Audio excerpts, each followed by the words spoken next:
দেবচন্দ্রিমার বাড়িতে যুবকের হানা, চলল হুমকি ধামকি। টলিউডের পরিচিত মুখ দেবচন্দ্রিমা কাজ করেছেন একাধিক বাংলা সিরিজ, সিনেমাতে। শুধু তাই নয়, বলিউডেও আনাগোনা রয়েছে তার। কিন্তু হঠাৎই এক বড় বিপদের মুখে অভিনেত্রী। জানালেন তার নিজ শহর কলকাতার বাসায় এই মুহূর্তে নিরাপদ নন তিনি। সম্প্রতি একটি ভিডিও প্রকাশ করে এমনই শঙ্কা প্রকাশ করেন দেবচন্দ্রিমা। সেই ভিডিওতে অভিনেত্রী জানান এক ব্যক্তির জন্য তিনি একেবারে বিরক্ত। সেই ব্যক্তি আচমকাই তার বাসায় চলে যান।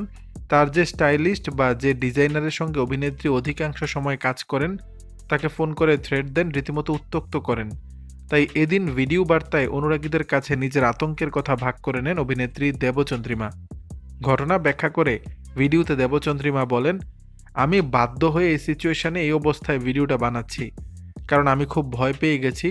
অরিন্দম বলে একটি ছেলে আছে যাকে আমি ইনস্টাগ্রাম ইত্যাদি সহ সমস্ত জায়গা থেকে ব্লক করে দিয়েছি বাধ্য হয়ে। আমি নিশ্চিত সে মানসিকভাবে সুস্থ নয়। সে নিজেকে আমার ফ্যান বা হ্যাটার্স কোনো কিছু বলেই দাবি করে না। আমি নিজেও বুঝতে পারি না সে কি।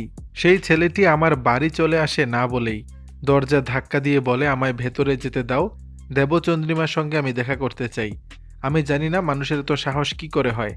দেবচন্দ্রিমা আরও বলেন, কখনো কখনো তোমরা ভালোবেসে কাছ থেকে দেখার জন্য চলে আসো, কিন্তু আমার মনে হয় না এটা ভালোবাসা বা তার কোনো রূপ। আমি এখন রীতিমতো নার্ভাস হয়ে আছি। জানান তার ডিজাইনারকে ফোন করে হুমকি দেয়া হয়। সে বিষয়ে বলেন, রুদ্র আমায় কি জামা কাপড় পরাবে সেটার জন্য ওকে ফোন করে থ্রেট দেয়া হয়। নমিতার দিকে বারবার ফোন করে বিরক্ত করা হয়। আমাদের সবার জীবন একদম খারাপ করে দিয়েছে এই একটি ছেলে।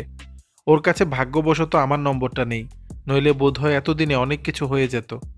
অভিনেত্রীর দাবি, ছেলেটা মানসিক ভারসাম্যহীন। তিনি একাধিক নম্বর থেকে ফোন করেন তাকে।